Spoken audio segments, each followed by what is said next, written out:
Hi, we're just going to give a few minutes for people to start trickling in before we begin.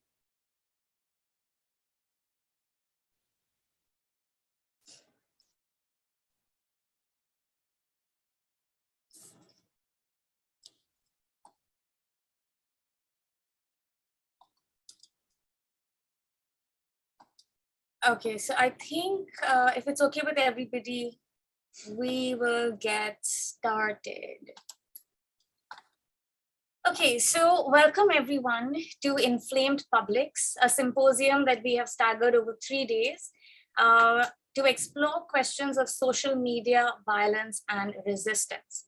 So the format for today will be as follows. The 3 organizers will make some framing remarks, followed by 3 presentations. Our discussant will then respond to the panel, and we will subsequently open up for a general Q&A. This is happening in a webinar mode. So attendees should type in their questions in the Q&A box. Each panel over the next 3 days will run for a maximum of 2 hours total, because we want to be mindful of Zoom fatigue. And tomorrow and day after, that is Friday and Saturday Eastern time, we begin in the morning at 10 a.m. So my name is Debashree Mukherjee, and I teach film and media in the Department of Middle Eastern, South Asian, and African Studies at Columbia University.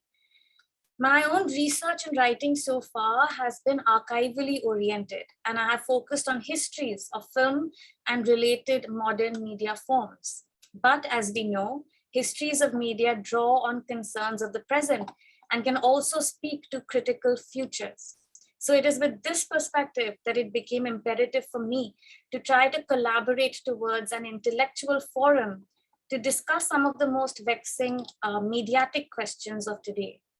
So Ying, Qian, Laliv, Melamed, and I have been thinking about the media textures of our everyday lives since at least 2019, when we first started to think about this symposium.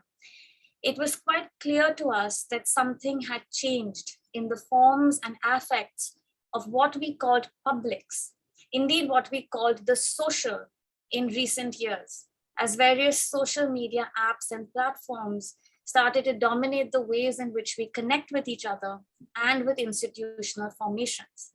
And that entire conversation took a whole different turn as the world entered into a pandemic era.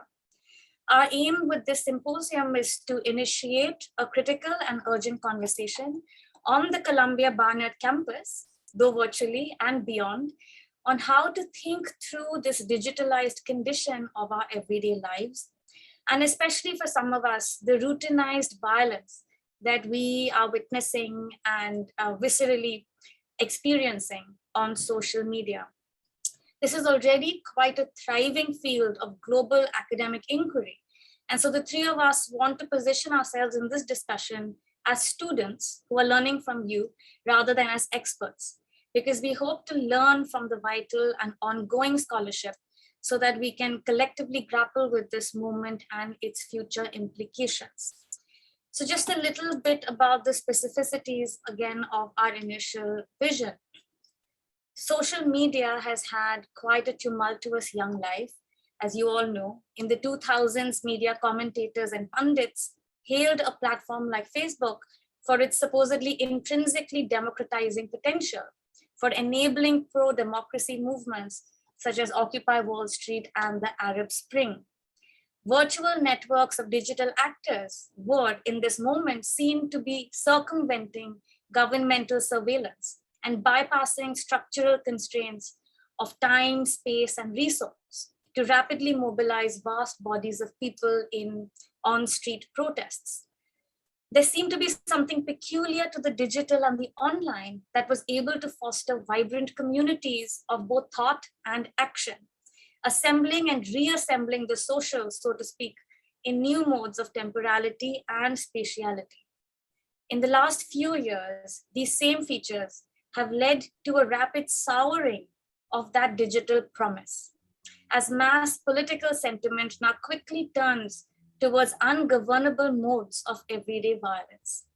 Hate speech, online abuse by trolls, the amplification of right-wing propaganda by automated bots, and the extractive monetization of user bioeconomic data now marks online ecologies, while majoritarian mobs and polarized publics characterize the offline. Indeed, it is often impossible to separate the online from the offline. And I think a lot of our presenters will be talking specifically about those entanglements. But by thinking social media through violence, we are trying to address a variety of problematics that seem to us to be of great topical urgency. The global resurgence of right-wing populism, the problems of digital insularity versus the promise of connectedness, ultra-nationalist online communities, gendered violence, as well as governmental surveillance. In India, for example, it is plain to see that a war is on. And we had initially conceived of this project under a War and Peace initiative. Ordinary individuals in India now proudly proclaim themselves as digital warriors on WhatsApp, as foot soldiers of Hindutva, the ethno-nationalist agenda of the current political regime in the country. But just to put matters into numerical perspective, in 2020, WhatsApp had 400 million users in India, which is more than the entire population of the United States.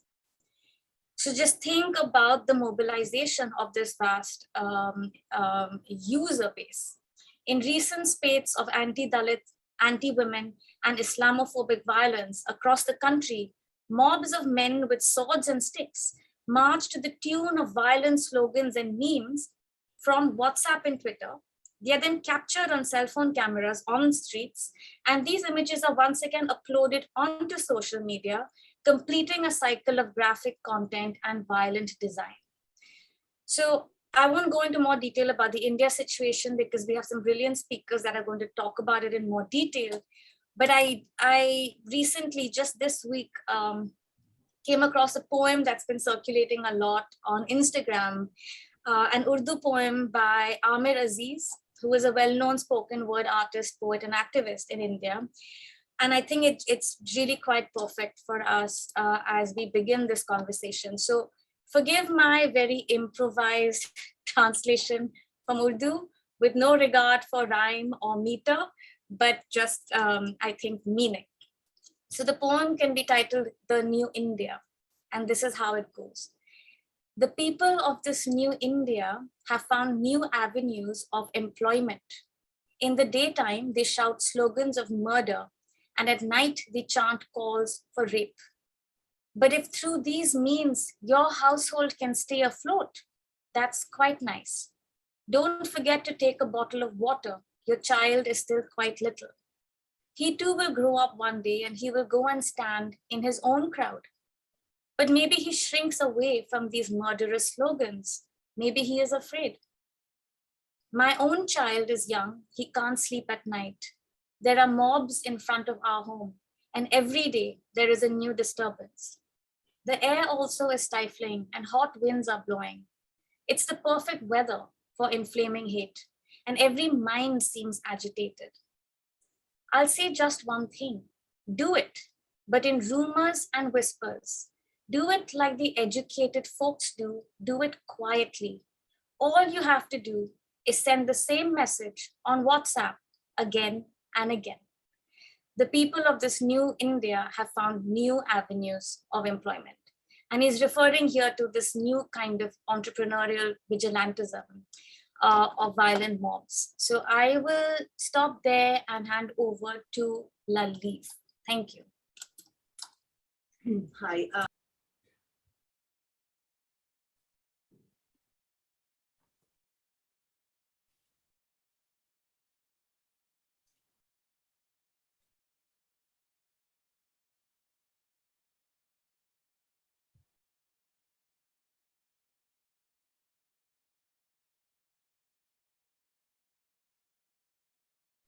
Laliv, you are muted. Oh, okay. Now I was asking if you hear me well. That was I was saying. Sorry, because we're using the other computer's microphone. Okay. So as I started saying, my name is Laliv and I'm an assistant professor of film and media in Groningen University in the Netherlands. I just completed a book that investigates pre-digital and early digital private media in Israel-Palestine. And thinks actually of video as a medium through which state structures are reproduced as intimate. So in a way for me to step into the digital makes some sense. And I want to maybe say a few words that frame the context of Palestine-Israel. In our study of communication infrastructures in Palestine-Israel, Helga Tawil-Suri shows how cellular antennas were used by Israeli regime to expand its illegal project of land grabs in the occupied West Bank. Not just the virtual platform, but social media's very material condition, or the right to be online, becomes one of the state's mechanisms to divide, control, and appropriate. Notions of connectivity, immediate dissemination, digital collectivism, embedded algorithms of mapping and recognition were used by anti-occupation activists in Palestine-Israel to provide visible evidence of atrocity, to report and record military violence as it happens, to lead counter-forensic investigations, to acutely challenge state narrative and iconicity, but also state obscurity and criminal acts. But as quickly as those were strategically appropriated by activists, they also assimilated into and were used by state mechanism of power and the popular discourse of hatred in the region. Rebecca Stein, who will join us tomorrow, and Adi Kunzman contends that social media have become a mode of everyday complicity for Israeli publics, that its very mundane trajectories made violence not visible, but further normalized. Social media not only shaped popular discourse and its sentiment, but also affected, and I would say even was shaped by states' institutions of violence, such as the Israeli Defense Force. And just in brackets, it's really interesting to think how militaries today affect how social media corporates actually, how they shape their vision for future apps and outlets. To begin with, the idea of uses social media constantly as a form of surveillance, but also vigilance as a way to warn citizens and also non-citizens. It also has an entire arm working on its social media platform. It has an active Facebook, Instagram, and YouTube channel, holding to the logic that war in these days is fought in the arena of the visible, and that sentiment, affect, incitement can be weaponized to new extent in contemporary warfare and its public mandate. So this is just to start, and I'm sure we'll learn much more about these entanglements in the next few days. I just want to say one more sentence. We conceive this as fundamentally comparative projects. While it was important for us to insist on the specificity of each geographic location, each geopolitics, and the specificity of social dynamics and struggles, it was also important for us to create this framework so that the modes of power and oppression and the modes of popular hatred won't be perceived as unique, but rather persistent and maybe even symptomatic to contemporary modes of media, but also of neoliberal pseudo-democratic regimes. And with this, I'll pass it to Ying.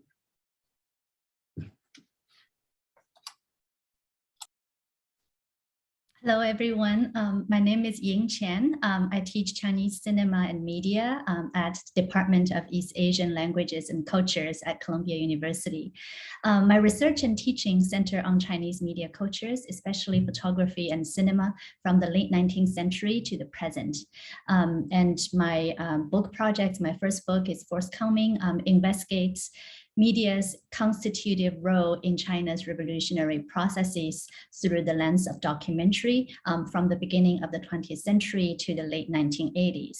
And a second book project draws from Chinese experiences of socialism and post-socialism to ask what constituted knowledge, analytical, critical, tacit, and cross-sectional knowledge in social movements and activism, and how media, texts, and technologies have shaped teaching and learning between communities and sites of struggle.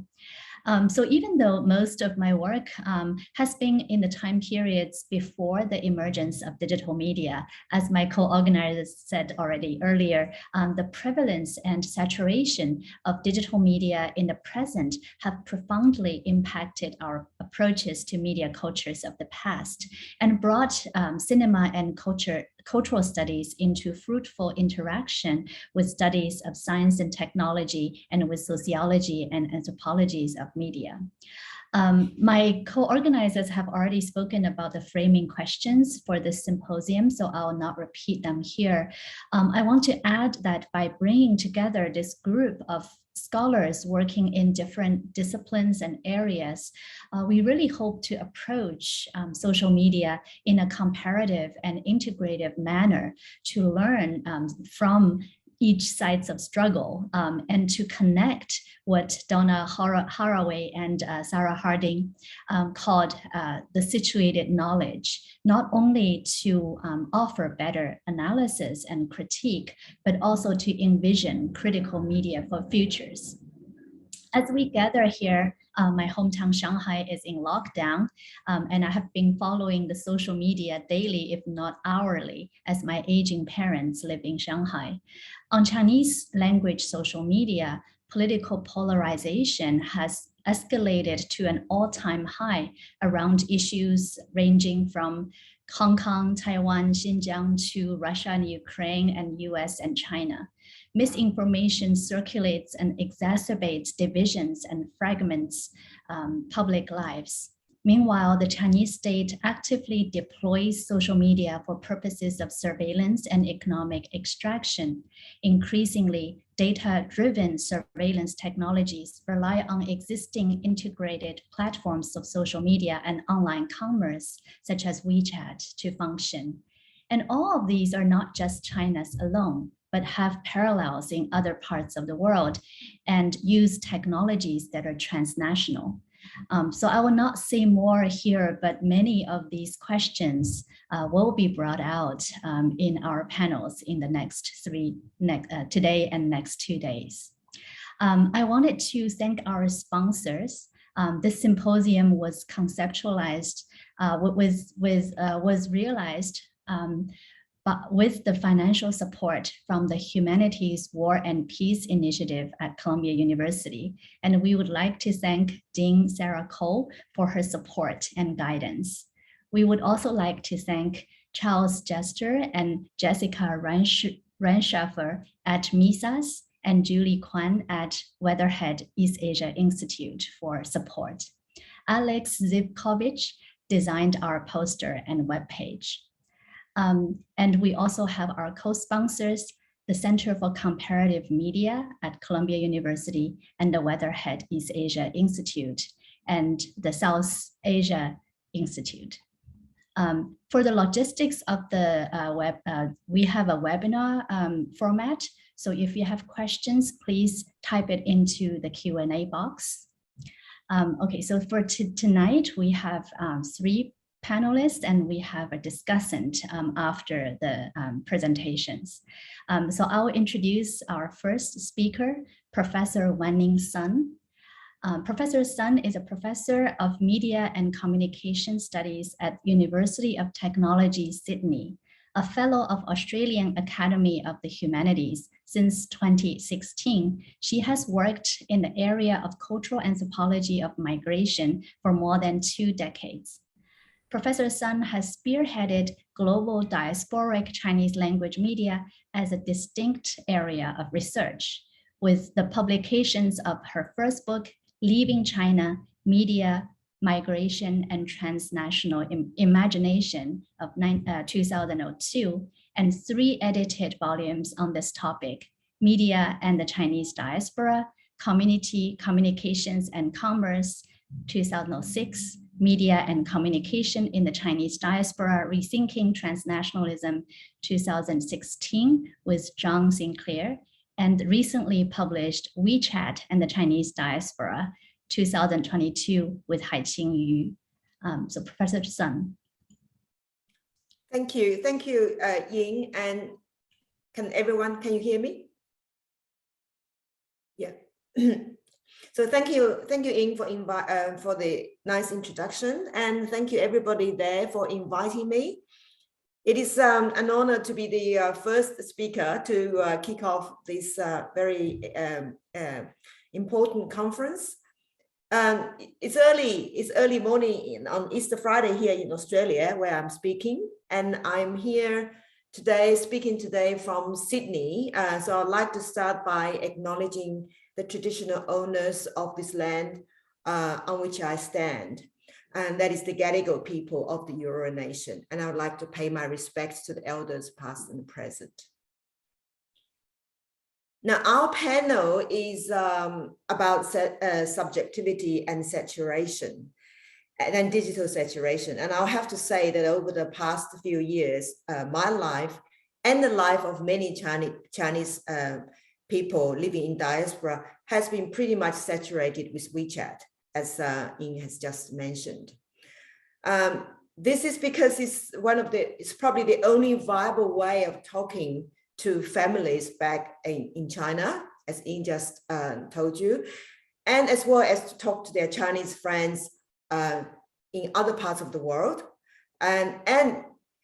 or to organize some very local activities among the Chinese migrants within their own country or in their own city. And it's also, WeChat is very, very important to the Chinese diaspora. It's also because it has become the subject of my research on transnationalism and Chinese diaspora. In fact, as Ying just mentioned, that my research partner Hai Qingyu and I just published a book where we have collected the uses of WeChat in 11 countries in the world, ranging from the Middle East to Africa, including, of course, Europe and North America and Australia. So and at the same time, Hai Qing and I are also finishing a manuscript, which is specifically on the uses of digital and social media in Australia among the Chinese communities. So what I'm presenting today is a presentation that draws on one of the chapters in our forthcoming manuscript. So when we talk about diasporic public sphere, we usually look at things such as politics, we look at ideology, we look at beliefs, we look at reason, right? But a few researchers are starting to pay attention to the more intangible, invisible factors, such as emotion and affect, right? And they argue that the feeling and emotion are equally important in our consideration of the formation of the public sphere in diaspora. In fact, a scholar, Zizi Papachariti, argues that networked digital structures of expression and connection are overwhelmingly characterized by affect.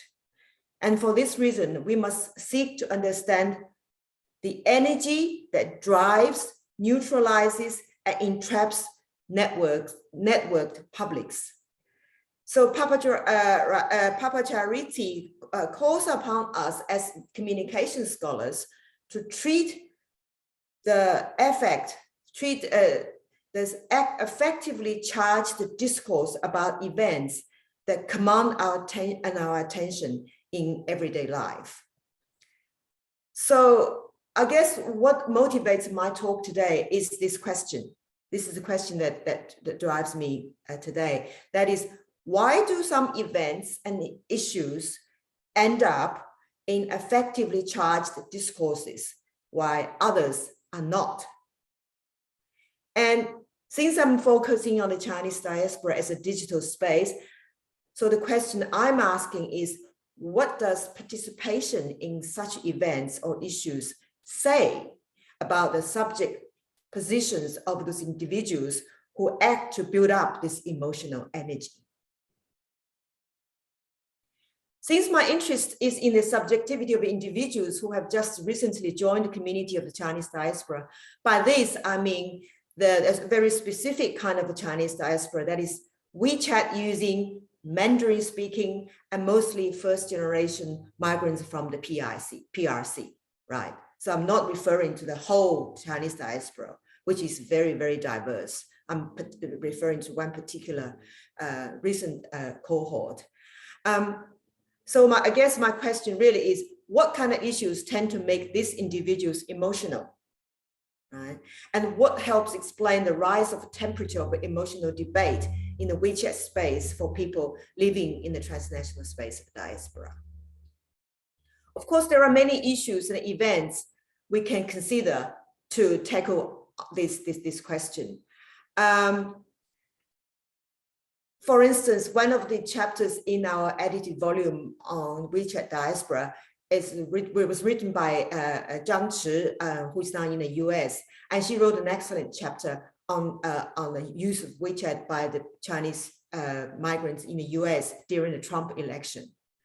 And the current, as Ying just alluded to, the current sort of war between Russia and Ukraine is played out in a very, very kind of emotional way in the Chinese WeChat space as well. And I sort of witness this on day-to-day basis. And currently in Australia, we have just started a month-long federal campaign election. So we're going to have a new government, or we decided a new government next month. So the WeChat space is heating up again in terms of whether people should vote for Liberals, for the Labour, or for Greens. So, but today I will just focus on the Chinese migrants in Australia and the use of the WeChat during the COVID situation, because this is something that I've been following for the last 3 years, and it's offered ample and still ongoing sort of rich data for me. As you all know, the first case of COVID-19 was recorded in Wuhan city, December 2019. And I don't have time to go into details, but I probably should just outline a number of ways in which WeChat has been used by the Chinese people in Australia in several ways in response to this. Right. So the first is obviously, as Ying just also alluded, how important WeChat was for people in Australia to connect with families back in China, especially the people in isolation. I remember that in the early years, my dad was living by himself, and he had to be isolated for I think for altogether 3 months, and he was not even leaving his building. So I was just on WeChat with him all the time, and so was a lot of people in my situation. So the first one is to connect with families back in China.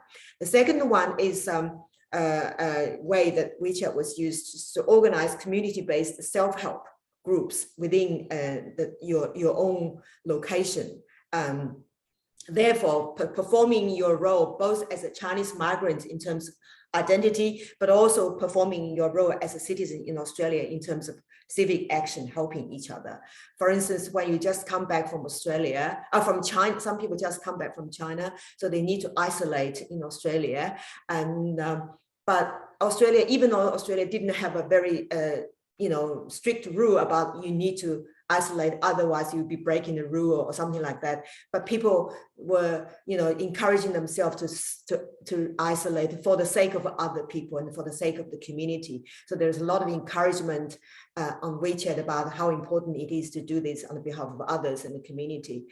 And at the same time, there are self-organized volunteers who say, I will make sure I'll go and buy the groceries for you and I'll deliver it on your doorstep, and you pay me the money via WeChat, so that no contact whatsoever, but that way helping the people in isolation. So that's another way of organized community-based self-help. And doctors, Chinese speaking doctors in Australia or in Perth or in Sydney organize themselves a hotline so that people can ring in speaking Mandarins, asking for all sorts of information about what we should do. So that's The third way the WeChat is used is to mobilize actions in order to protest and push back anti-Chinese racism and anti-Chinese paranoia. I don't have time to go into great details about the political and the geopolitical tension between Australia and China. And of course, for those who are based in the US, between the US and China. So this kind of geopolitical tension and where China featured in the geopolitical tension has a lot to bear on how the Chinese people feel themselves as who they are on a daily basis. So because of the COVID sort of happening in China, there's a lot of sort of racism about, violence is against the Chinese and on the streets, as well as, just racist kind of headlines in the media using all sorts of kind of images such as Chinese people eating bats, all that kind of thing. So the Chinese migrants here are not very happy about it, of course. They're really aggrieved and anguished. So they're using WeChat to organize sort of pushbacks and protests and petitions, if you like. And another way of using WeChat is to engage in a lot of debate about who they are as in relation to China. Are we still Chinese or are we Australian? Which side do we identify with? And of course, this also manifests themselves in a sort of a range of specific issues. For instance, if as China's situation got under control and the Australian situation got worse and worse, some people wanted to go back to China. So the question is, should we burden our motherland and should we send our viruses back to China, or should we just stay where we are and be good citizens in Australia? So there's a lot of debate about that, and it's very, very polarized. Some say, why can't I go back to China? I'm still a citizen in China. I'm a permanent resident in Australia. Some people say, well, you've benefited from being away and all that. You should just stay where you are. So there's a lot of debate about that. Another debate is the Chinese diaspora behaving badly in China. The shame and the horror of the Chinese people living outside China, now go back to China and then just say, I'm from America, I'm from the US, I'm from Australia, you should treat me well, or that kind of sort of really, really sort of bad behavior. So there's a lot of discussion about that too. 3 minutes? 10 minutes? Okay. So, and the other thing is, debate that is, do we have the right to complain about not being able to fly back to China because because of the airlines got sort of shut down, people are sort of stranded, and they're worried that they're just concerned about the fact that they're having to pay a lot of money to go to China.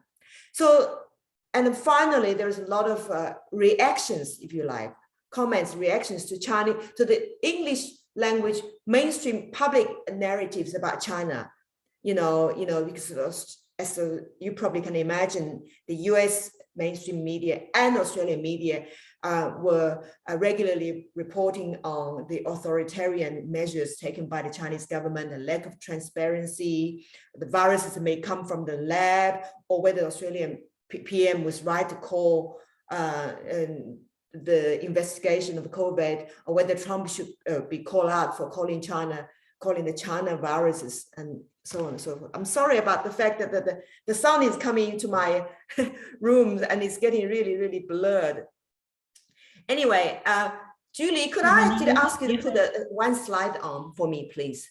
Wanning, you have about 2 minutes to wrap. Okay, yes. I just want to show people this slide. This is a meme that's circulated in Diaspora. It says the country, it basically said, for those who understand Chinese, during the COVID, is using a sports metaphor, of course, China plays the first part, the world plays the second part. Chinese diaspora played both all throughout the whole game, right? So this is just a way of the meme, which actually is very popular. And I want to share this meme to you because I want you to see this is a meme that really resonated.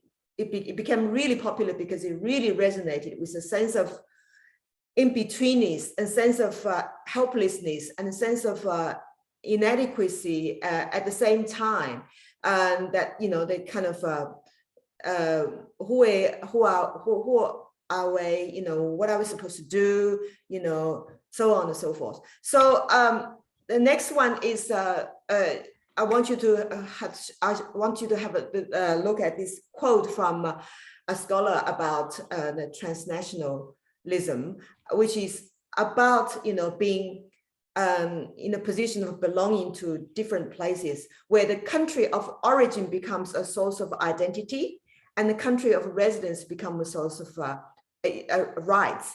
And the emerging transnational space is a space of political action, combining the two.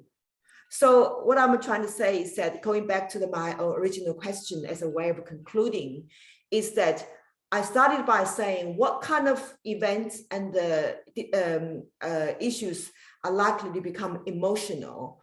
I guess the answer I have here is those events and issues which put the people in tension between who they are in terms of identity and what they are entitled to, or what they're responsible for as citizens. So when, of course, everybody in diaspora has to negotiate this kind of tension. And sometimes for a lot of people, they're not tension at all. They're quite happily living in this kind of space and find it enriching. But at the same time, because of the geopolitics, because of the Cold War, because of the rise of China, the diaspora, Chinese diaspora, are put in this very, very hard position. I call it being caught between a rock and a hard place.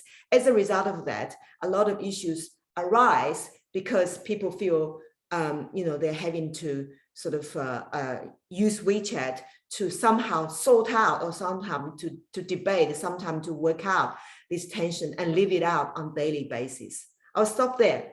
Ying, thank you. Thank you, Wanning. Yes, so I'll introduce the next speaker, and also during the presentation, I'll first make a bit of a noise with, you know, this alarm clock noise at 10 minutes, and then at 15 minutes, so just so that you know. Our next speaker is Professor Radhika Gajjala, who is a professor of media and communication and of American cultural studies at Bowling Green State University. Her books include Digital Diasporas, Labor and Affect in Gendered Indian Digital Publics, 2019, Online Philanthropy in the Global North and South, Connecting Microfinancing and Gaming for Change, 2017, and Cyber Culture and the Subaltern, 2012, and Cyber Selves, Feminist Ethnographies of South Asian Women, 2004. She has co-edited collections on Cyber Feminism 2.0, Global Media Culture and Identity, South Asian Techno Spaces, and Webbing Cyber Feminist Practice. She's currently working on a co-edited book on gender and digital labor. So her talk today is titled Women from the Global South, Mobilizing #Publics, Inflamed and or Invisible. Yeah. Professor Gajjala. Yeah. Okay. Hi. Thank you for that introduction, and thank you, Debashree, Ying, Qian, and everyone else who invited me. I was just very thrilled to be invited, because all of you young people are doing some very interesting work. So to be in the conversation means a lot to me. I want to, well, I put together this title because of the seminar, the conference title. I've been recently, as you can tell, I've been looking at women from the Global South, but mostly from India in my work.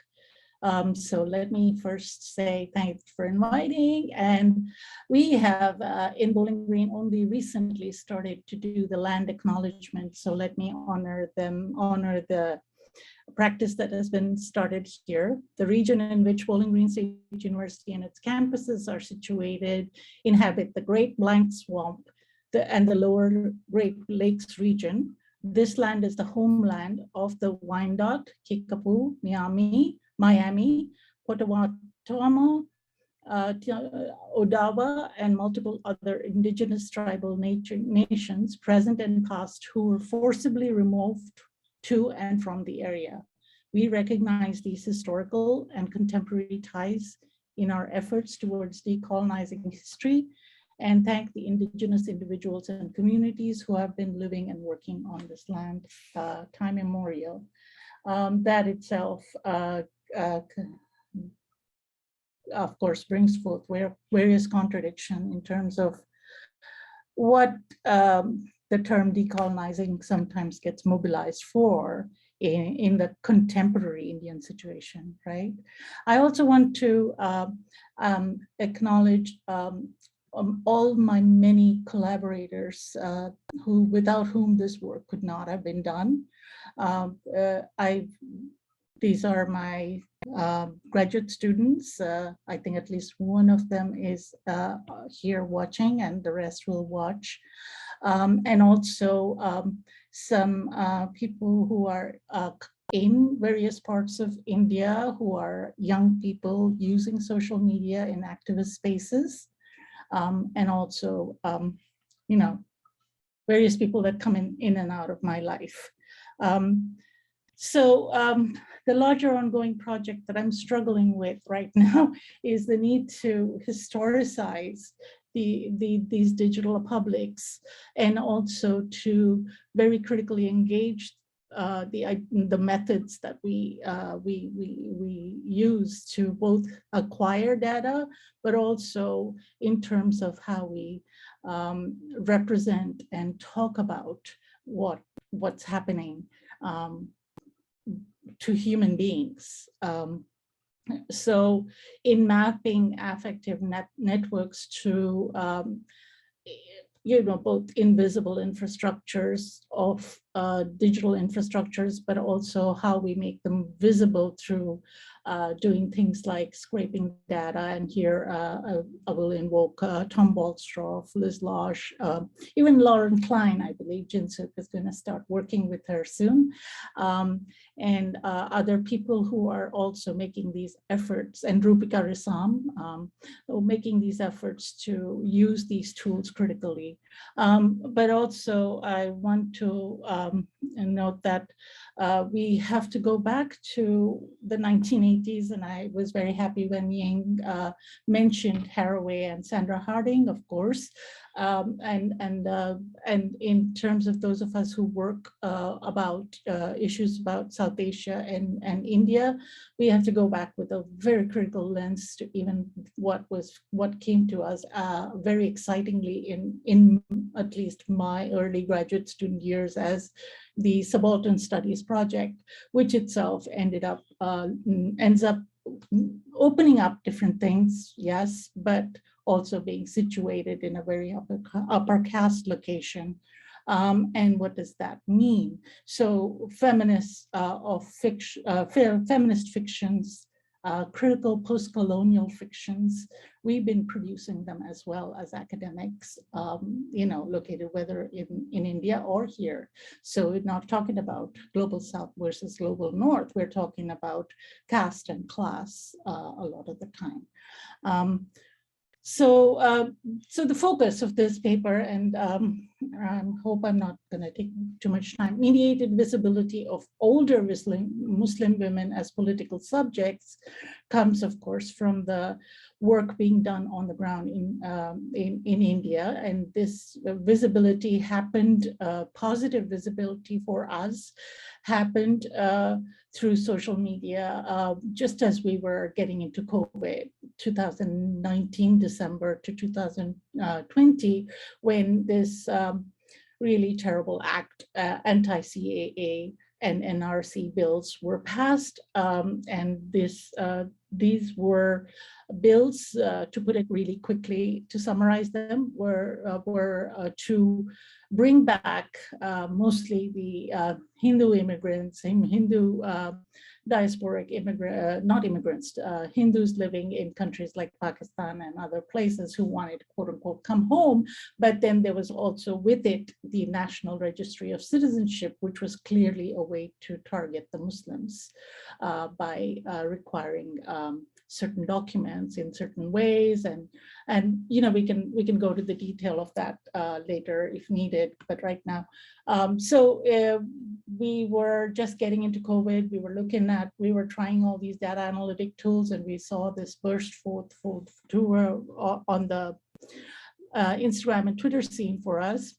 So we were looking at the fact that a lot of transnational coalitions of South Asians and international organizations were also taking part in trying to what we would call amplify the presence, the physical presence of, for lack of a better word, in quotes, subaltern Muslim women from the community who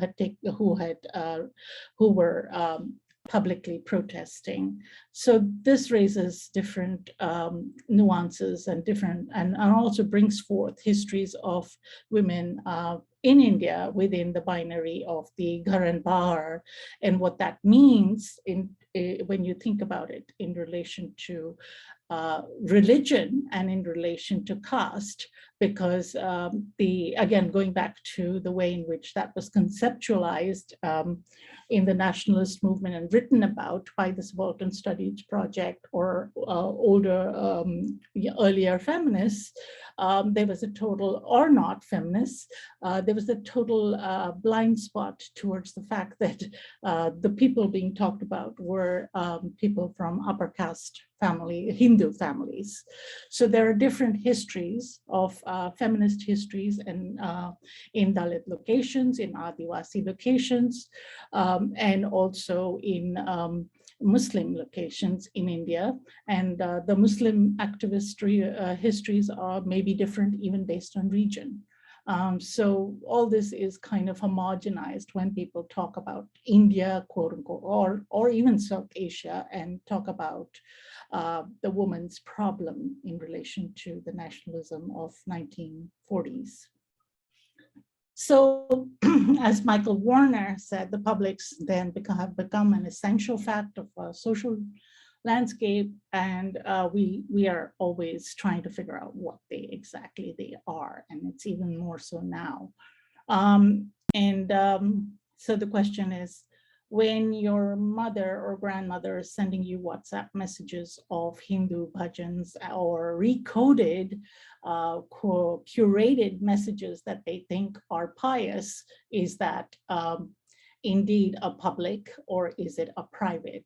Those are questions also that are raised. And those are definitely things that go into the current climate of anti-Islam hate, so I would consider those older women or these older women to also be political subjects from the home in that sense. So the categories or the concepts I'm working with are the concept of digital publics, who have been historically from the global south have been present as entrepreneurial identities, the digitally subaltern presence and absence.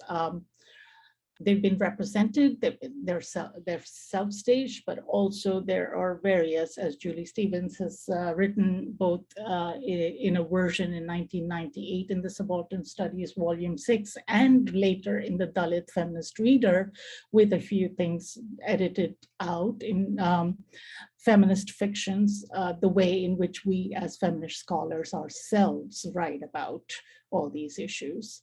So digital transnational coalitions formed through these affective engagements then actually have impact on the state is a question that keeps coming up when I present my work.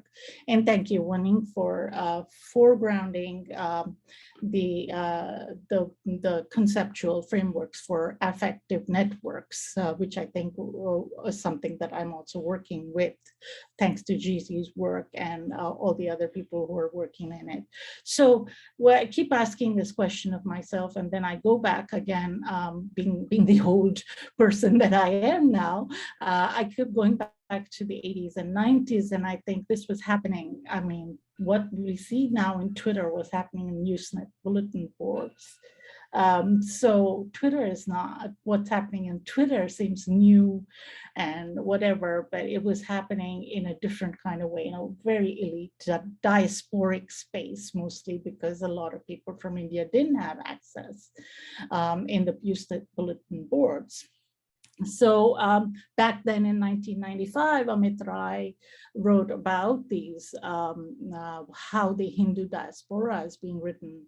And this was where I was quickly making notes when Wanning said country of residence as source of rights and country of origin as source of identity, which works in an interestingly different way when you think about the Hindutva propagation in India through diasporic networks. A lot of non-resident community members have both funded these movements that are happening on ground there, because we tend to think about our source of identity there. And then the same immigrants, of course, are fighting for brown people's rights here in response to, you know, so those are the things that make you kind of cynical about these issues. So going back then to the 1980s, we also have the article on the Compute Devata by Sujata. I'm trying to remember her name. She's in my references. I think I'll pass them on. Who also noted how the Usenet bulletin boards and email list procs, ironically, this was way before I came to Bowling Green, but apparently there was an email list started here in Bowling Green to connect all diasporic Indians, which ended up, not because of the person who started it, but because of people who were using it, and ended up having the content that was, as this author points out, overtly religio-political content to their South Asian interests. So this has been happening for the past 30, 35 years, right? At the same time, the Hindu diaspora is being written through the lines, as Amit Rai has said. And while we're thinking about this, then we want to look at, I'm gonna close you guys for a minute, go to Sahana Udupa's work, where she talks about the Gali cultures. Gali in Hindi is abuse, and the Gali cultures, I think, exist online as well, and they're the ones so it's really, really difficult, for instance, to do any kind of progressive activism on Twitter or Instagram, because there will be hordes of the Sangis who will come after you and immediately bombard you about or around this. So to do this kind of progressive activism in the social media space also requires a great resource of emotional and other kinds of reserves to use. Here I have this image. It's from what's going on in Rajasthan around, I think suddenly the Hindu community decided to celebrate their festival on the streets and at the same time as Ramadan. And so what is interesting is that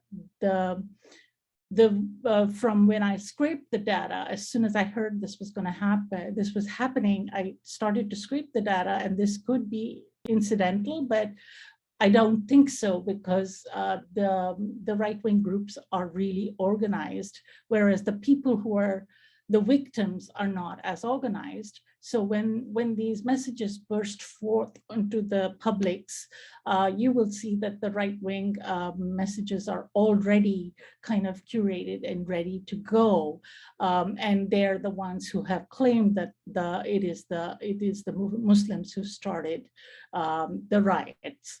And then so then if somebody so here's they're like, let me put this out there before the quote unquote paid media then puts in their version of it.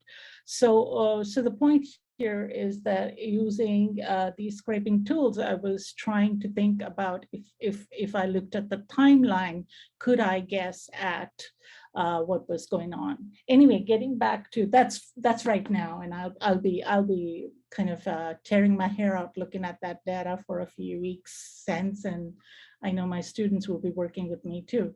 But going back to 2019 December and 2020 March, actually International Women's Day, Modi put forth, he gave his Twitter handle to 7 inspiring women, as he called it, and partly that was because of the visibility of the women of Shaheen Bagh that was already gaining traction in these digital spaces. And we found that there was this battle between the pro-Modi groups and the activists, both transnational and okay, I will wrap up. Yes. So anyway, so here's a way in which even negative publicity then gets it gets publicity, because basically these Twitter and Instagram and social media platforms work through contentious exchanges. So I don't, so that's how you get yourself heard, whether you're doing progressive work or otherwise. I'm going to pause and stop that there. There's a lot we can talk about. So I'm not going to try to cover everything. Thank you very much for the opportunity. Thank you so much. Yeah, I already see so much we can talk about, just the parallels between the places in terms of feminism, in terms of, domestic spaces entering digital publics. So thank you so much. I'll introduce the next speaker. Dr. Daniel Mann is a researcher, filmmaker, and Leverhulme Early Career Fellow at the Film Studies Department at King's College London. Dr. Mann holds a PhD from the Department of Media and the Center for Research Architecture at Goldsmith College. His writing appeared in journals such as Media, Culture and Society, Screen, World Records, Media plus Environment, Social Text, and After Image. He is the author of the book Occupying Habits, Media as Warfare in Israel-Palestine, coming out 2022 this year. Dr. Mann's films have been screened at many international film festivals and in art centers such as the Berlin Film Festival, Rotterdam Film Festival, and Cinema de Real. So Dr. Mann, please. Oh, and the title for Dr. Mann's speech is The Face of Individuating Media in Israel-Palestine. Hello, can you hear me? Yeah. So first of all, thank you very much, Laliv, Debashree, Ying, for the invitation to speak in what is surely going to be an exciting conference. I'm speaking to you from France. It's now 1 a.m., so I'm yeah, where I'm currently a resident at the Camargo Foundation. I'm gonna try and share my presentation. First of all, is that visible on the screen? Yes. So yeah, the title has been altered just a little bit. And now it's the selfless selfie, facial recognition, and the individuation of authority in Israel-Palestine. This is basically a fragment from the book that is just out a week ago, a book that questions generally how Israeli soldiers and state actors kind of mimic and exploit the use of video cameras by Palestinian activists who seek accountability in Israel-Palestine.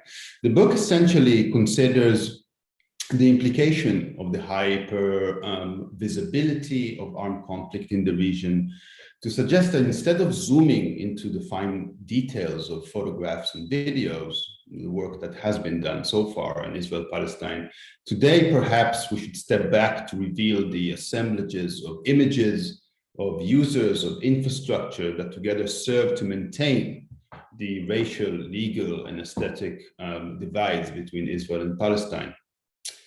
But the story I wish to talk about today really begins in 2015 in the village of Nebi Salah in the West Bank, with a Palestinian activist that films a routine arrest being carried out by an Israeli soldier, and in particular with one masked soldier chasing down the 12-year-old Muhammad Tamimi. Muhammad Tamimi is the child that you see on the bottom frame. The young Tamimi had allegedly thrown a rock towards a nearby patrol. The soldier then grabs and tries to detain the boy, who gasps for air under the weight of the soldier's body. Reluctant to abort the arrest, the masked soldier struggles with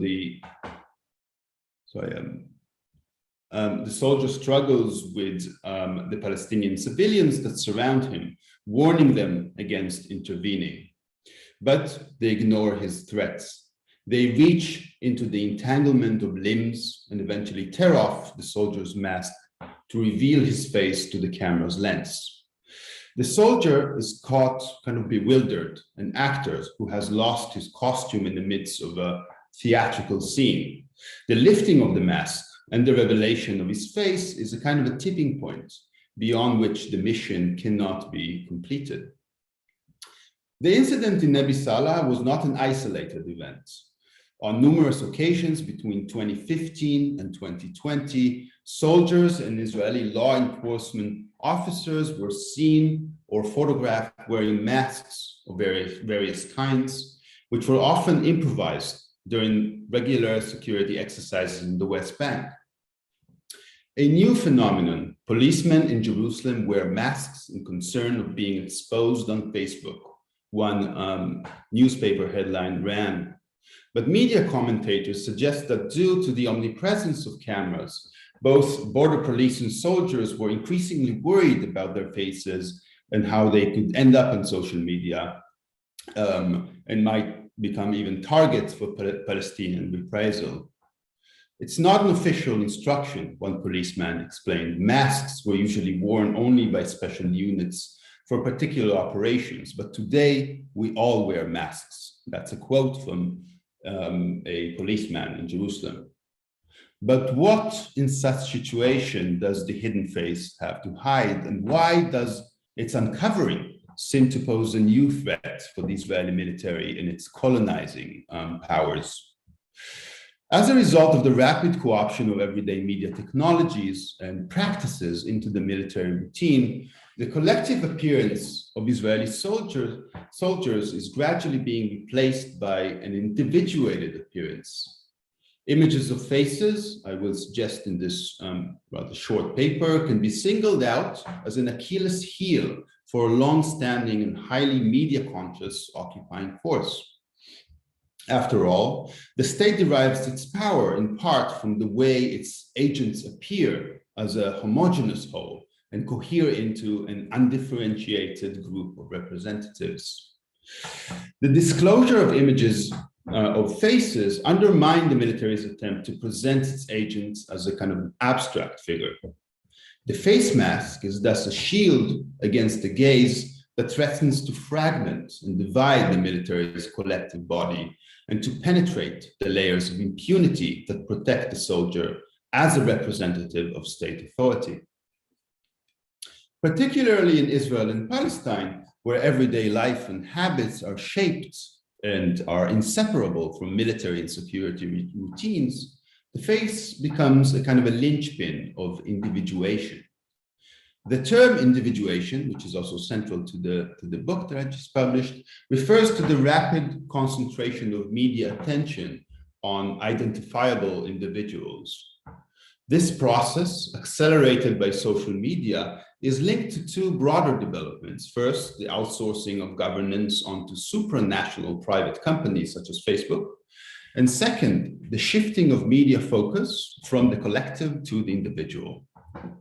The dichotomy of visibility and invisibility, I will suggest here, must be redefined against a new political context that emphasizes similitude and distinction, collectivity versus individuality.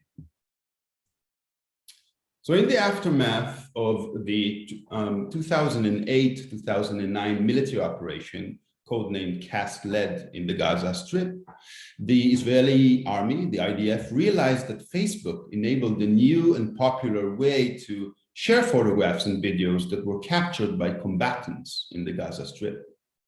Posting thousands of photographs on Facebook, soldiers documented their deployment in Gaza, presenting raids into homes, violent arrests, explosions, and more than anything, their own faces.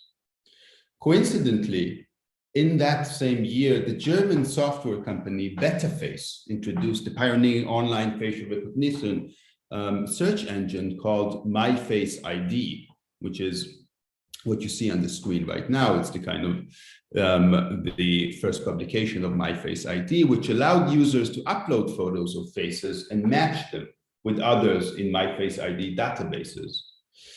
In Betaface's words, MyFaceID allows you to, I quote, automatically process your photos, find all faces, help you tag them, and let you search for similar people, end of quote. The company was immediately contracted by Facebook, which began to actively encourage users to tag faces and names and to search for resemblances between them. This shift turned the face into a kind of a pivotal site of identification, not only for governments and institutions attempting to monitor and control populations, but also for the users themselves. Social media turned IDF soldiers, Israeli soldiers, into avid contributors to a multifaceted database of images, which could be used as incriminating evidence for military action. Anxiety about the use of social media among Israeli soldiers was further aggravated when an anonymous source published a list of 200 soldiers who had participated in the 2009 assault on refugee camps in the Gaza Strip. The list, which came to be known within the IDF, within the Israeli army, as the 200 list, included the compilations of selfies that had been shared on social media by the soldiers themselves or tagged by their friends.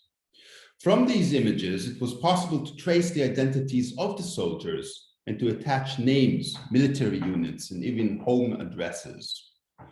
The 200 list demonstrated how social media can flip the cameras onto the face of soldiers and reverse the process of subjugation and control. Facebook algorithms, in allowing users to pin down specific individuals, briefly turned social media into an open source counter-surveillance system, which could be used to identify those responsible for devastating outcomes of war. In 2011, Palestinian users also used Facebook as a key instrument for investigating and demanding accountability for unlawful actions by IDF soldiers in the West Bank. In December of that year, of 2011, one of the weekly demonstrations in Nebi Salah ended with the violent killing of a Palestinian activist. A mobile phone documented an IDF soldier shooting a gas canister at the 20-year-old Mustafa Tamimi, a relative of that same Tamimi that I started with, and directly striking his head. A frame extracted from the video showing the tip of a rifle poking out of a military jeep caught the exact moment when the IDF soldier fired the canister, milliseconds before it hit Tamimi. This frame, which included both the weapon and Tamimi himself, was the catalyst of a Facebook page titled "Who Killed Mustafa Tamimi?" devoted to unveiling the identity of the shooting soldier. The Facebook campaign was initiated by the residents of Nebi Salah and Israeli activists who together conducted independent investigation into the killing of Tamimi. While the soldier's face was not exposed in the frame, the viral campaign itself allowed users to explore social media databases and to narrow down the number of soldiers who might have fired the deadly shots. Following a trail of links and hashtags, users eventually arrived at the alleged perpetrator's Facebook's profile, where he openly boasted out his actions. The soldier, whose name is Aviram Boniel, actively aided the investigation by uploading numerous selfies to his profile, linking them to specific times and locations. The identification of his face marked the success of the investigation, which had taken full advantage of the digital footprints left by the soldier's habitual practices of photographing, tagging, and sharing. The Who Killed Mustafa Tamimi Facebook campaign utilized social media algorithms to zero in on the individual behind the smoking gun. In an optical regime that hones in on particularities, on faces, the IDF and its soldiers confronted once more the old query of how not to be seen. After all, visual technologies define the tactics of concealment. Accordingly, where the presence of the camera is a given, where it's everywhere, the threshold between visibility and invisibility increasingly hinges on markers of personal distinction, which the human face is the emblem of. The visibility-invisibility gamut is basically replaced with singularity and multiplicity. The ubiquity of mobile phones and social media, which often substitute traditional forms of military reconnaissance, reintroduces the traditional notions of concealment and camouflage as a mode of blending in. The face mask enables the combatant to depersonalize and to shed off his or her own appearance. In this way, the soldier protects his impunity through depersonalization and uniformity. The militarized fascination with the gamut that stretches between individuality and uniformity is inscribed into the histories of early photography and experiments around photographic devices. One Henry Pickering Bowditch, a professor of physiology at Harvard in 1876, was particularly interested in identifying resemblances among soldiers, merging the photographic plates of faces together to detect the average soldier. A student of Francis Galton, of course, Bowditch was able to deduce an ideal militarized face from this process, clearly identifiable in the resultant image, yet simultaneously hidden within, both visible and invisible. This composite image supported the idea that soldiers were merely nodes that together formed the ideal face of authority. Put together, the soldiers projected an imaginary figure of authority, which then materialized as a singular generic face, belonging to no one and to everyone at once. 2 minutes left. Sorry, 2 minutes? 2 minutes, yes. 2 minutes. Henry Pickering Bowditch's experiment supports the view that the perfectly generic face conceals individuality and as such plays a crucial military role in shielding individuals underneath a cloak of generality or uniformity.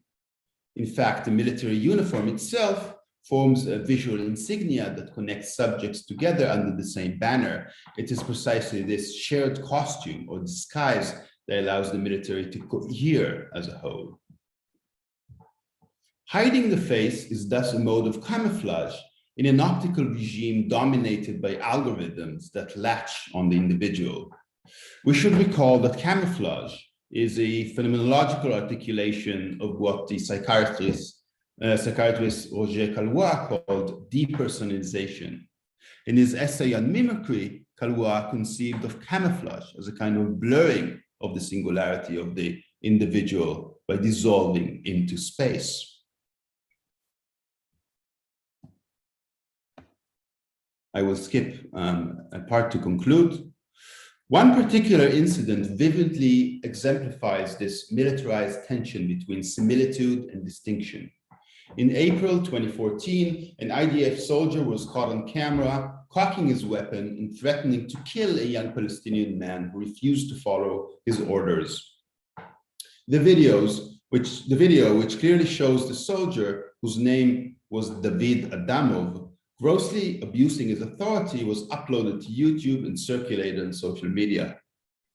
Following the public controversy that the video sparked, Adamov was arrested and tried in the military court.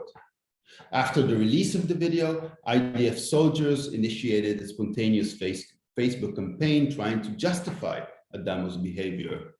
As part of this campaign, which slowly went viral, soldiers released photos of themselves, all covered with masks.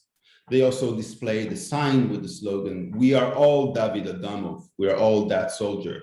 The juxtaposition of the hidden faces and the slogan that directly articulated the speech act of identification aimed to construe the rogue soldier as a kind of everyman. By taking these self-portraits, which nonetheless hid their faces, the soldiers produced a kind of a selfless selfie. Implicitly, this gesture also expressed refusal to be subjugated to the individuating force of social media. The succession of concealed faces sought to pull Adamov, the soldier, back into the shadows of generality. Although Adamov's face was caught in the net of media, the campaign was intended to reinstate his impunity. "I am Adamov," says each soldier, to save the real soldier from blame. Thank you. Thank you so much. I will I'll now introduce our discussant. Jinsook Kim is a postdoctoral fellow with the Center for Advanced Research in Global Communication at the Annenberg School for Communication at the University of Pennsylvania. Starting August 2022, she will be joining the Department of Film and Media at Emory University as an assistant professor. Her research program takes a feminist approach to digital media platforms, online hate culture, and social and political activism. Her work on topics in digital media culture has appeared and or is forthcoming in peer-reviewed journals, including Journal of Cinema and Media Studies, Science, Journal of Women in Culture and Society, Feminist Media Studies, and Communication, Culture, and Critique. She's currently working on her book project, tentatively titled Sticky Activism, Online Misogyny and Feminist Activism in South Korea. So Jinsook, yeah, would you like to give your comments and then we'll open up for discussion. Yeah, thank you so much for, excuse me, giving me this opportunity to learn about this wonderful project in advance and engage with the research from the perspective of my own work. As introduced, my current book project approaches digital media as a key battlefield in the intense cultural and political confrontations between feminists and misogynists in South Korea over the past decade. And I'm developing the concept of sticky activism to account for the range of digital media affordances, effects, and publics involved. So all of the three papers resonate deeply with my own research, and I learned a lot from all of your presentation. While each of these studies consider a specific geopolitical context, specifically China, Australia, India, and Israel-Palestine, all three help us to rethink issues surrounding digital media, affect, sentiment, and visibility and violence, agency, subjectivity, and care and solidarity in the transnational digital culture. And given limited the time available to us, I will focus my remarks on the light that the presenters shed on social media, digital saturation, and their effective network resonances, and thereby on the complex, messy politics of visibility and invisibility. And Waning Sun's study explores the WeChat spaces of the members of the first generation Chinese diaspora community in Australia and their transnational belongings and identities in the context of COVID-19 pandemic. And as we all know, the pandemic has profoundly affected migration and mobility with increased travel restriction and border control. And this study explores the emergence of WeChat as an effective space where these Chinese migrants share their feelings of grievance and injustice, anger, and engage in civic debate and practice solidarity and care and mobilize civic action. I very much appreciate how the author captures the state of in-betweenness characteristics of diaspora, with Chinese migrants constantly oscillating between here and there and navigating their transnational identities and rights amid growing uncertainty. And for me, the paper was especially effective in showing how the meaning of citizenship is much more complex, varied, fluid, and effective than it's generally assumed. That is, a member in a community involves something beyond documents. It's rather contingent upon flows of collective feelings, affective desires, and constant negotiation of the politics of inclusion and exclusion. And the point about the flow communication within WeChat community being mostly unidirectional and intra-community led me to wonder whether the possibility exists for inter-community dialogues beyond this particular diasporic space, where I assume that the relationships and actions in which these first-generation migrants engage are not just limited to this WeChat group, but extend to their family and work and larger community relationships. And next, Radhika Gajjala's research encourages us to rethink the heightened transnational visibility of women from the global south and associate with the digital media and effective hashtag publics. And their research reveals how elderly women protesters who, are from the Muslim community in Delhi's Shaheen Bagh became the representative face of the gendered and non-violent resistance by the digital effective publics. The global visibility of these women was strategically produced and deployed by local protesters and activists to utilize social media, appeal to nationalist sentiment, and draw global attention, and to mobilize transnational diasporic coalitions. And it reminds me of what Tamari Clark has called effective justice. The idea is that international justice as a social practice is an inherently emotional concept that takes on force and meaning at the level of embodied feelings, and various political actors mobilize effective appeals in responding to sufferings and injustice. The transnational mobilization of images of a peaceful and non-violent old women functioning as visible political subjects reveals precisely how national and transnational justice feels and should be felt by emphasizing on ethic of care. So relatedly, it really stood out to me when one interview mentioned, quote, there was a feeling that a lot of local activists became invisible, unquote, despite the international media visibility. So therefore, this research invites reflection not only on who is able to speak out and who is heard in the digital effective sphere, but also on how we as researchers read the emergence of women of the global south as agents of political change beyond their visibility to big data and social media platforms. I personally found the mixed method approach fascinating and hope to learn more about methodological implications of your research, such as how feminist and collaborative researchers can critically use and read network data to investigate subaltern counterpublics, and what methods and approaches might be necessary to ethically make visible these activists behind the scenes of labor. And finally, Daniel Mann's paper reveals how the human face has emerged as a new battlefield for politics as a consequence of the strategic use of social media in warfare.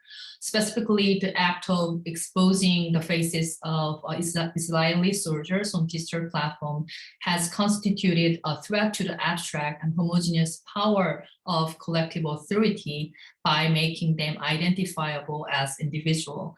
In this sense, the anonymity of the soldiers was evidence of the power that this instinct collective authority world. However, digital technologies, especially smartphones, are now being widely used to document the violence against the Palestinian people and the activists who support them. I am again reminded of my own research, this time on the politics of revealing faces in the context of efforts to combat the non-consensual filming of women in South Korea. The male perpetrators dehumanize a lot of female victims by consuming them as new faces, while themselves remaining anonymous online.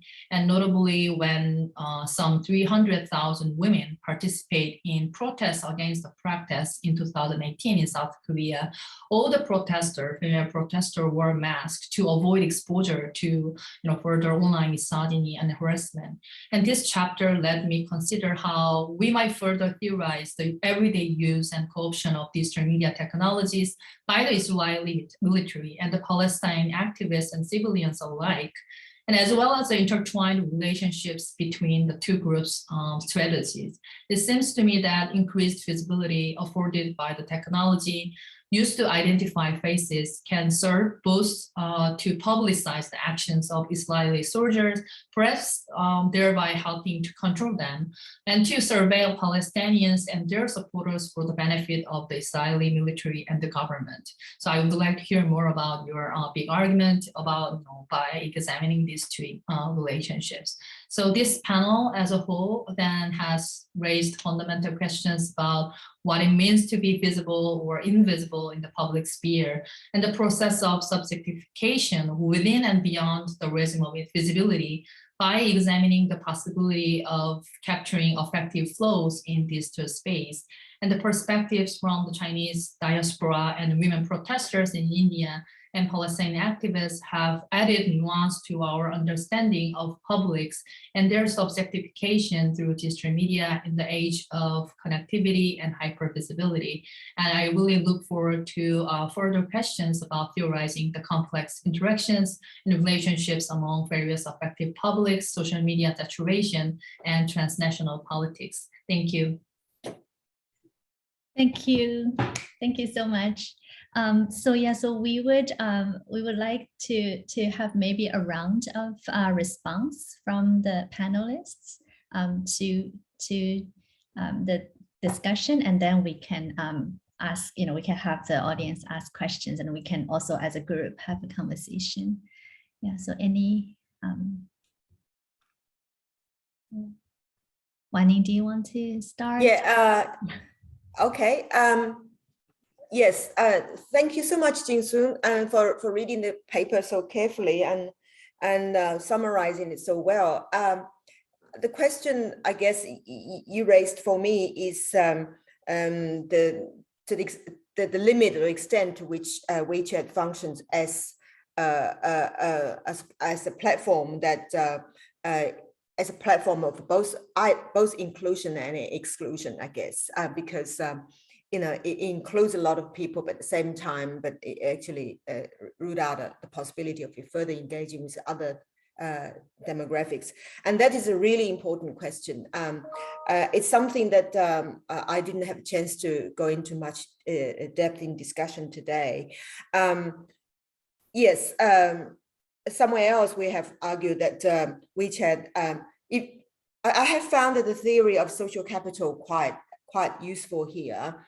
And the question we ask ourselves is the extent to which WeChat enables the diasporic community members to accumulate social capital as a community, as a collective. The three concepts that are essential to accumulate to the social capital is bonding, bridging, and linking. Right, by bonding, I think WeChat has successfully achieved that. It's quite effective in terms of providing a space where various communities, various diasporic Chinese communities, all of the country in Australia, all of the world, and can communicate with each other and bond with each other and form a sense of share each other's grievances, each other's despair or each other's concern, and come to some sense of who we are as a sort of diasporic sort of position. Of course, this position itself can also be quite polarized and debated and hotly contested, but at the same time, it is quite enabling for them to get a sense of, in a polarized term, the diasporic public sphere is a sphere where people from different dispersed locations can feel able to imagine themselves as who they are. So I think in terms of bonding, that's actually quite possible, and WeChat has functioned quite well. But in terms of the second function of the social capital, linking, bridging, that is bridging this particular community with other Chinese diasporic communities, such as Cantonese communities who came here to Australia earlier, who have very, very little to do with China. And as well as we say, the so-called the mainstream English-speaking Australian public, I would say that there is some evidence that WeChat has, people using WeChat has been able to form some kind of connections doing that. And I don't have time to go into that now, but our book demonstrates that. But at the same time, it's quite limited. It's quite limited. So in terms of the second function of achieving social capital, I think is quite limited. And the third one is linking. That is to linking people in this community to the people and empower. The people, the government, the stakeholders, the policymakers, the people who are in a position to make a difference to their life. And I will say that there is even less evidence that WeChat is enabling and empowering in that. So so I guess it's a question of which aspect we're looking at, and also coming to your questions about WeChat, as I have sort of alluded to, has played a very crucial role in facilitating civic actions on the part of the Chinese community here, but at the same time, it also has played an inhibiting role in enabling this community to engage better or further with the so-called mainstream community, because they're spending too much time on the WeChat space, in a WeChat space, and they're not at all sort of compatible with what's happening in other parts of other Western social media platforms. And some of them, most of them don't use them at all. And so that actually kept them in their world to some extent. But it's at the same time, it's important to not to simplify this space and say, oh, this is just a unique monolithic Chinese space. No, that's not the case at all. There is a lot of the boundary between the so-called Western media space and the WeChat space is quite porous, but so far, and then the direction of flow is quite, it's both ways, but it tend to favor one way over another way. That is more flow from the Western media to the WeChat space, not the other way around. I think I'll just stop there. Thank you. Great, thank you. Radhika? Yeah, I just want to say quickly that thank you, Jinsook. I think you read the paper very carefully. I was concerned when you started out that maybe I had given the message that somehow it was technology empowering but by the end of it, you did highlight the concerns that it's actually the visibility, global visibility is also invisibilizing the activist on the ground. But I also think that part of that was the strategy to reach out, because reaching out, as we know, even starting with the Zapatistas in the 1990s, activists reaching out to the global north has become a thing to do, but also particularly in the data, you see that people are tagging the human rights organizations, UN organizations. And even if one person like Ariana or somebody else tweets then the algorithm pushes their visibility higher up. So this strategy is just one of the many strategies to let the world know that this is happening in India. And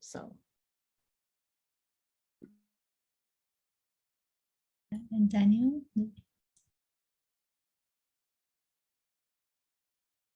Yes, hi.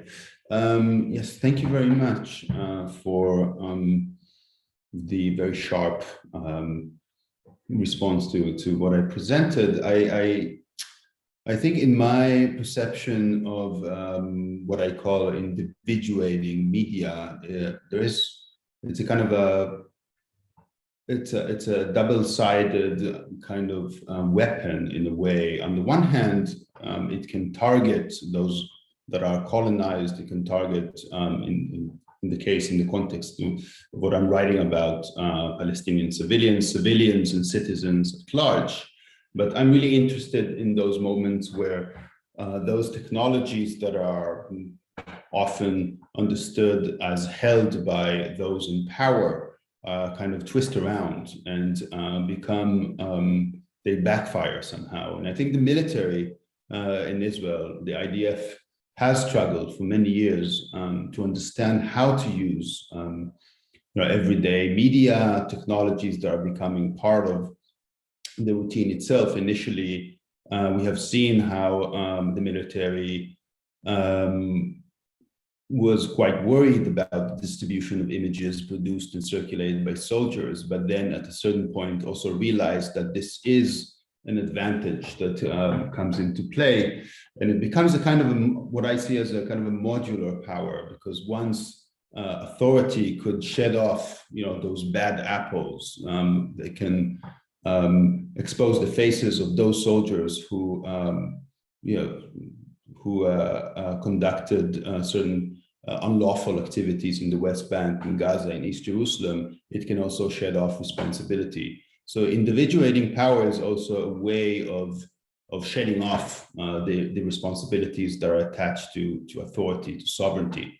So I think what you are suggesting is absolutely crucial. The fact that facial recognition technologies most often target those that are, are subjected to monitoring, policing, to basically the power of the state or huge companies. But also there is a moment where this kind of subjugation could be used by those who hold the power itself. And this is where the soldier becomes a very, I think, rich kind of case study to examine.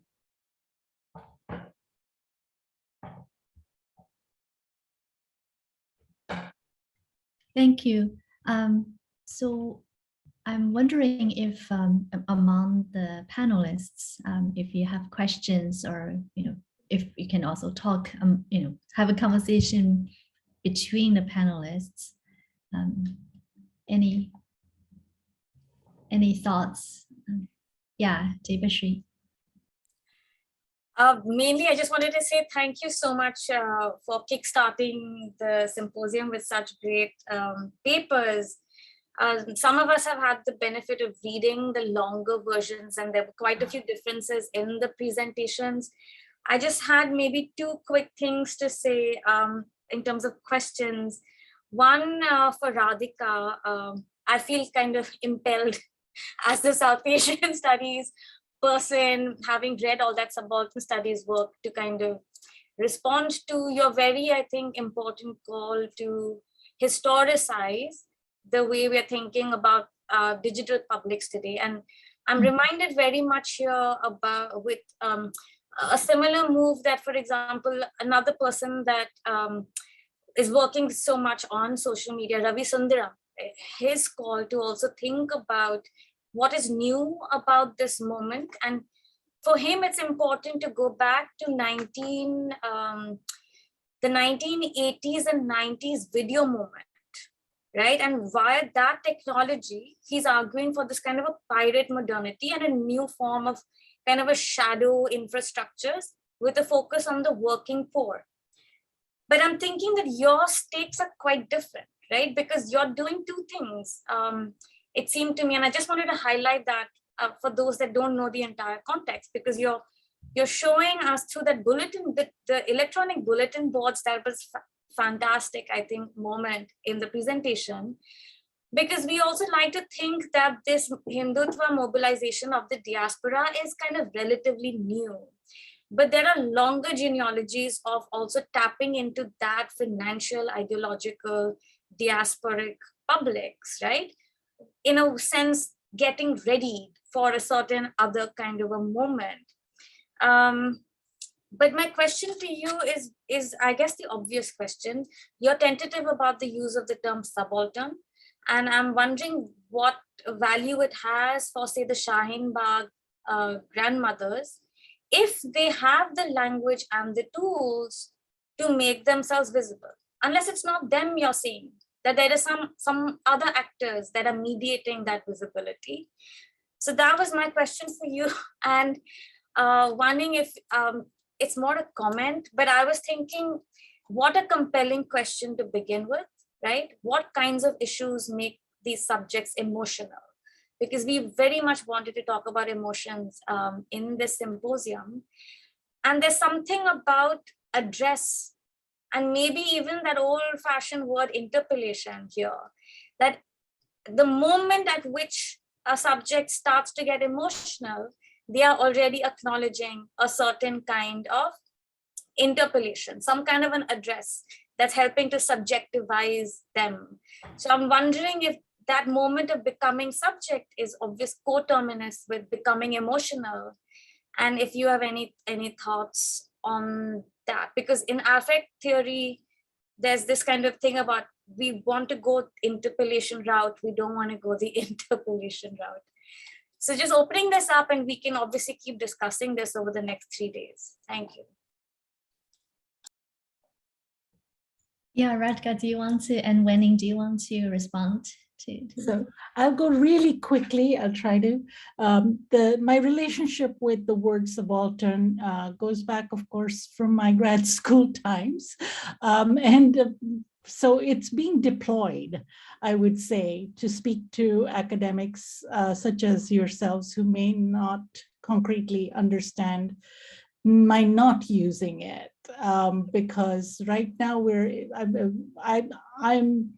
in a very in-between stage of trying to wrap around these tools that have been given to us by previous generations, including and theoretical tools. So I put it that way, but I also want to go back to the term subaltern outside of subaltern studies, back to Gramsci. Subaltern had a different kind of valence, as in not the subaltern cannot speak, which has become the way to talk about the subaltern, and discursively that is it in the internet space. And I think I've also had a little bit of an interaction with Spivak herself trying to explain this, but I may not have been effective, is that doesn't hold quite that way. And if you're looking around you at the young people from different communities in India who are in the education space, so I agree I have a very ambivalent relationship nowadays to use the word subaltern to characterize. So subaltern is definitely in quotes.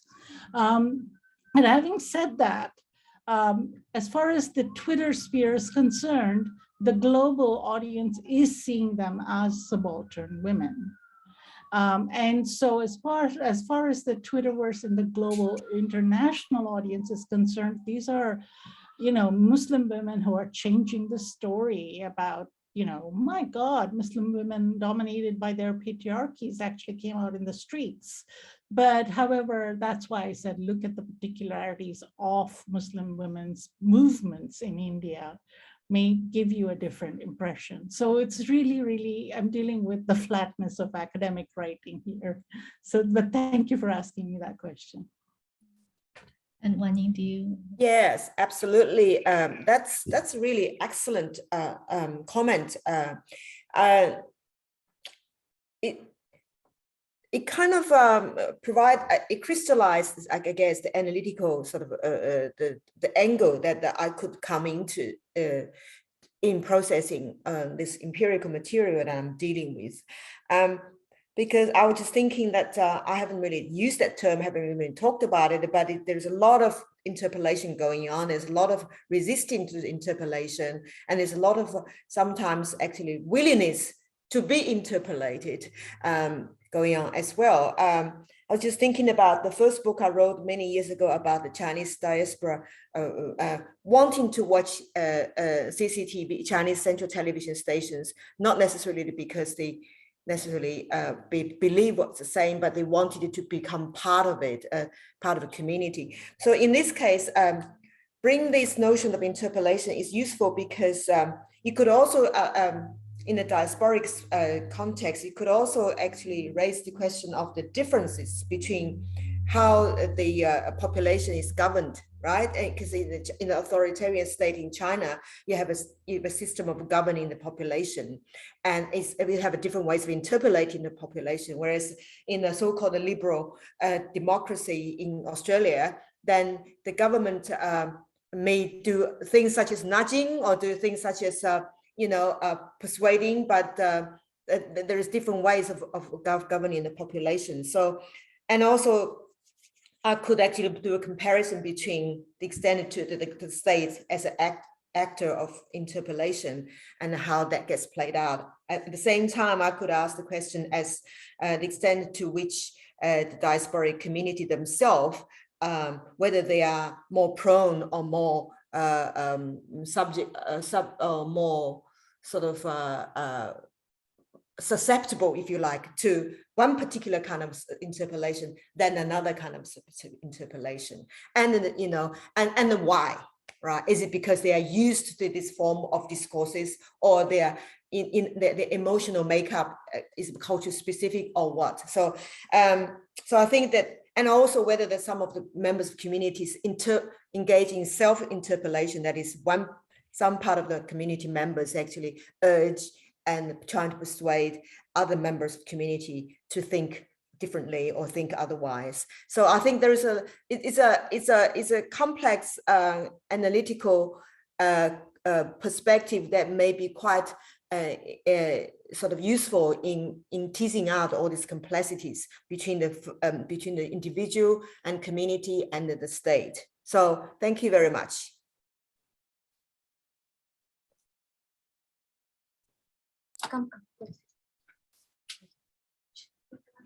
Sorry, in your Wanning, thank you. And in your larger paper, you actually also talked about flexible citizenship.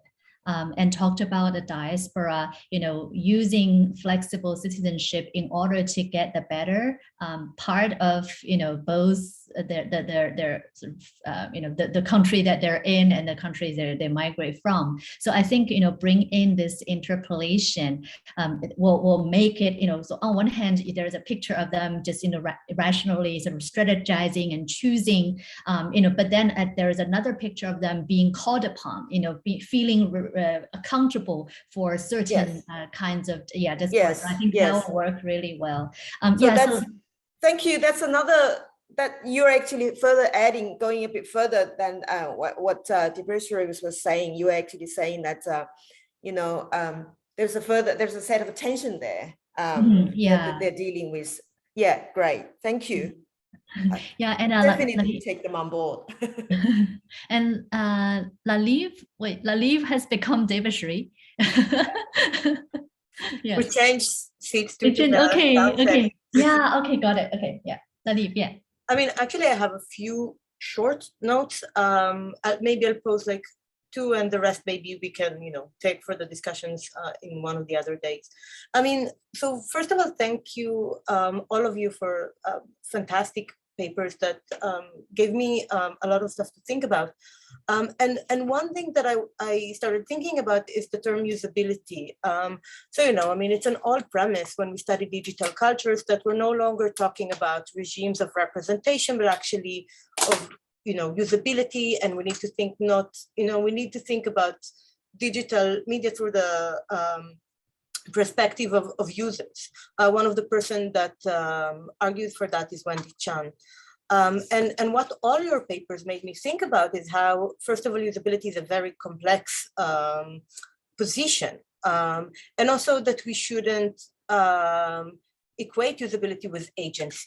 And for me, that was a really interesting point to start thinking about, and maybe you can, I don't know, comment on that, or maybe we'll take this question to the next things. The other thing that I was thinking about is, Radhika, you mentioned in one moment how, I think when you were talking about these organized lynches, that, the perpetuating party is kind of like winning the social media war in a way because they're prepared. And did I get you? And that was very interesting for me. And also it resonated very well with some of the stuff that Daniel was talking about, because it shows how, within the organization of violence, there is already, within the way the violent act is being designed, there is already an organization of the visibility of it is already organized, not in the sense of, to create an image, but also how it would be disseminated and tagged and framed and so on and so forth.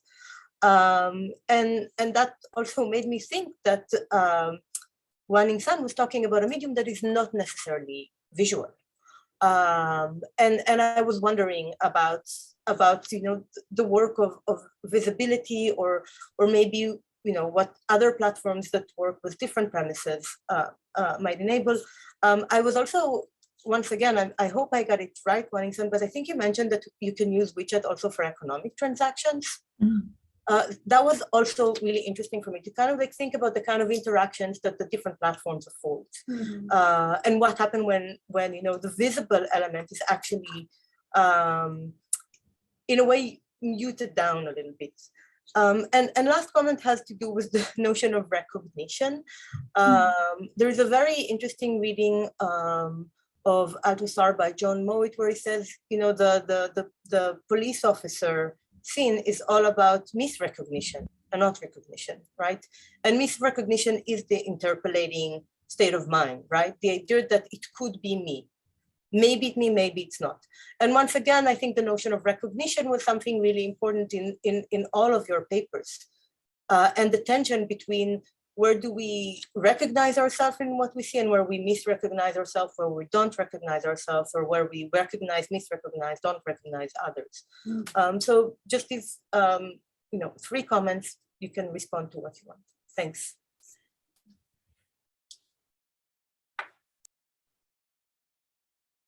Can I just jump in? Because one of the things that you were saying, Laliv, reminded me is what was fascinating to me about what Daniel was presenting is we think of surveillance as surveillance, state surveillance a lot of the time. And there's a very interesting subversion happening in what you were presenting. So I also have to add on a question to what Laliv was saying to Daniel, to ask how is the state reappropriating, because it's going to do that, reappropriating these kinds of subversive ways in which the Palestinians are trying to expose the soldiers.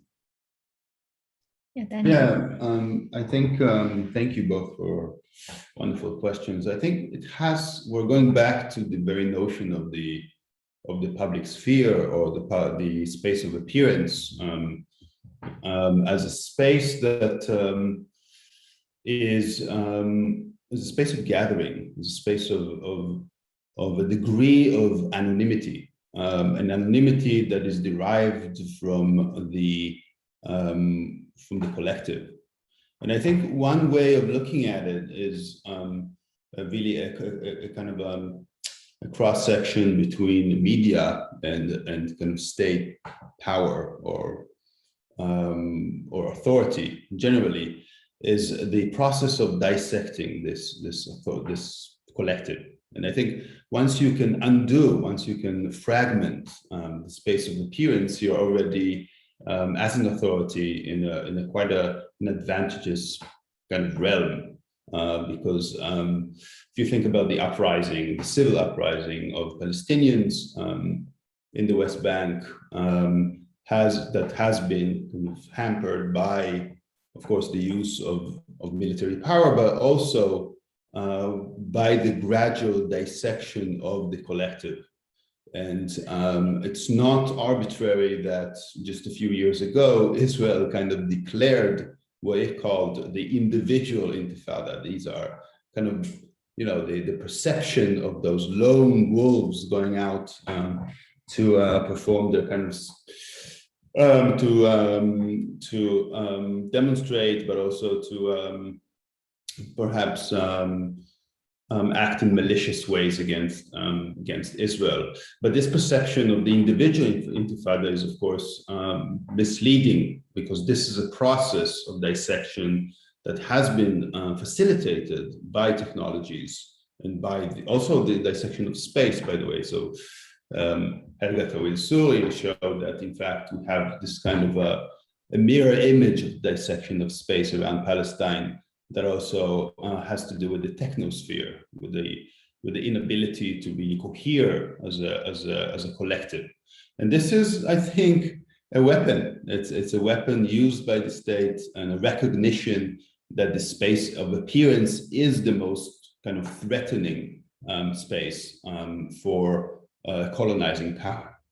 So yes, to that question around visibility.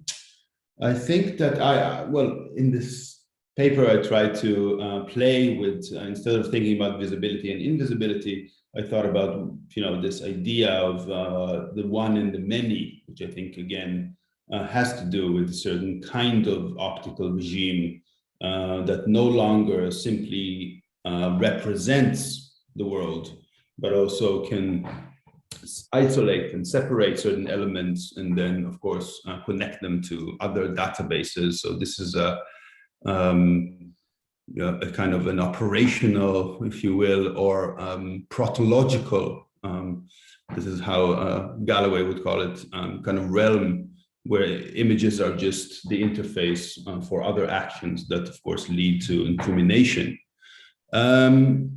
I think it's obvious today that states and corporations use and abuse such technologies. The question really is how they are not simply one directional. They can always fire, you know, yeah, that's, I think, obvious to them. They backfire in all kinds of ways. And this is where it becomes, I think, also fruitful for us as researchers to think about radical, you know, options, potential to circumvent technologies. Yeah. Absolutely. And the thing with visibility of the Global South women is that every time a Global South demographic becomes visible as an activist, the state comes in and, you know, kind of takes them over. So when the young women, you know, like in Jamia Millia, the young women were protesting there, they were hijab wearing young women protesting the fact the police came into their campus. They became very visible. And so the older women were posited to contrast to a certain extent, but it seems to be, but the young women are being attacked now again in Karnataka, right, in schools, because through the ban on hijab. If you wear the hijab, you can't be in school, and a hijab ban that's being justified because France has one, and other such places have that, but is pretty ridiculous in a place like India. But so the point is that every time something becomes visible, the state then criminalizes that visibility for the larger majority population, and then the strategy has to work towards again working through. That's yeah. Just to add one point here, I think around criminalization and around the sense of bearing some sort of responsibility towards crime. I think Israel and other states, they know very well that incrimination today is based on the ability to really prosecute an individual rather than an authority. So this has to do with international law, has to do with the perception of legality, which I think also intersects with media quite well, because if you can try an individual, but then it's more difficult to bring to court, for instance, institution, a state or a military. This is, of course, a great advantage to any kind of colonizing power again.